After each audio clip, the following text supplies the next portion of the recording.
Now, around 200,000 people are spending the weekend on a farm in southwest England for one of the world's most famous music festivals, of course, Glastonbury. Well, it gets into gear, and many festivals, though, are struggling to meet their costs. Yeah, several concerts have been postponed, cancelled, or actually stopped permanently, with organisers citing financial challenges. John Rostron is Chief Executive of the Association of Independent Festivals. He spoke to us from Glastonbury. Glastonbury is a festival like no other. I think its model is quite unique. You know, its size and its scale, the fact that it raises so much for charity and every artist wants to play it. So, although it is a festival, it looks like a festival, it feels like a festival, it's probably not a good indicator of what a normal festival, the rest of the 590 odd festivals in the UK look like or feel like or operate under. So last year, Glastonbury did make a profit, but there are real problems in the music festival business. What's going wrong? Well, running a festival is a risky business anyway. you build these events, you have to pay for them all up front, and then you hope that people sort of come. So it's quite a risky enterprise to undertake. But since COVID, since Brexit, it's become increasingly hard because of rising costs from suppliers. The supplier chain terms have changed enormously, so you didn't used to have to pay for everything up front, but now you do.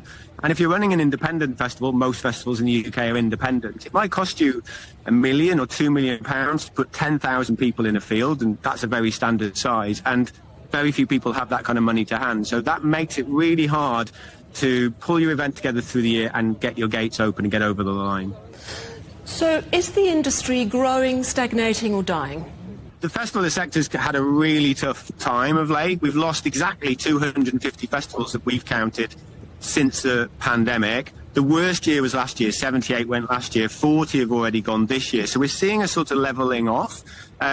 But the problem is that although we've lost quite a lot, we're not seeing many new start-up events. Normally you'd see lots of new events. New people come to festivals like Glastonbury and inspired and go home and try and make things. They're not making them like they used to, and we need that. We need those new people, those new ideas, that new innovation, and that's not happening right now because of the climate, the risk of running it, because of the wider sort of economic pressures. Where does most of the money come from with any festival? You'd think it's ticket sales. Is it that way? Ticket sales is a key part. It's part of your revenue, but actually every ticket sale hopefully means a person's going to be on site. The other big part of your revenue comes from that person being on site and spending on food and drink and merchandise and those kind of things. There's also a little part of your budget will come from sponsorship quite often, maybe 10, 15%. That's increased the need for that. We speak so much about the impact that COVID had. Has it impacted festival goers' behaviour? Are people less inclined to go to festivals, big and small? There's been a real impact from COVID, a few things that we've seen from audiences. The real positive one that kind of came out the other side is the introduction of payment plans.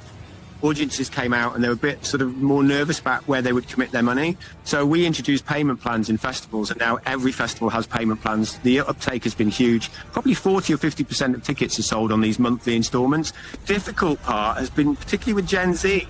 Gen Z, this younger generation, didn't get to go to their first festival during the pandemic, so they never got that experience. And for some of them, they've arrived and they're not going to festivals yet, or they're a bit more nervous. They don't know what they were like because they and their peers and their friends didn't go, and they didn't get that sort of learning. So we could really do with something to kind of help over the next few years kickstart younger people getting that first experience, knowing what it's like. Guess what? It's really good fun.